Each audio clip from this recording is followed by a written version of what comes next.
Waktu kecil okey, waktu remaja okey, start dia masuk universiti, dia mula dah. Dia jumpa dengan kawan, dia mula bergaul dengan orang, kita pun dia tak balik dah. Dan kita kalau dia balik raya pun kita tak kenal dia.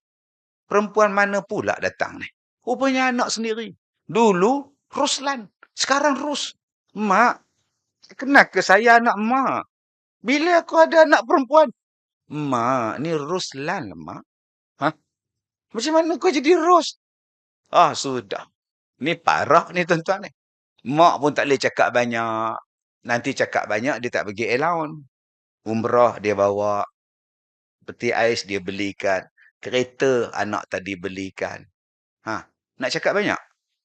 Sewa rumah dia belikan. Allowance pula sebulan berapa ribu. Cakap banyak kan dia tak kasih. Tak apalah. Itu pilihan dia kan. Lagipun Allah yang jadikan dia macam itu. Ah, sudah. Dia salahkan Allah pula tuan-tuan ni. Saya bukan susah kalau saya jumpa dengan akak-akak abang-abang jadian ni tuan-tuan. Bukan susah. Ada yang ajak saya bertengkar, berdebat. Ustaz tahu tak? Kami ni perempuan. Okey. Tetapi terkurung dalam tubuh lelaki. Ya, tak faham. Itulah, you all tak faham. Yalah, tak faham macam mana. Kami sebenarnya perempuan tahu. Tapi terkurung dalam tubuh lelaki. Ustaz boleh bayang tak terseksanya, tersilap sarung. Takkan silap sarung ke? Allah yang ciptakan akak huwallazi yusawwirkum fil arhami kaifa yasha. Allah yang ciptakan kak. Takkan Allah silap? Mustahil Allah silap. Yang silap akak. Mana boleh? Akak kata akak, abang kata abang perempuan kan? Ya. Abang pernah senggugut? Macam mana dia tanya saya?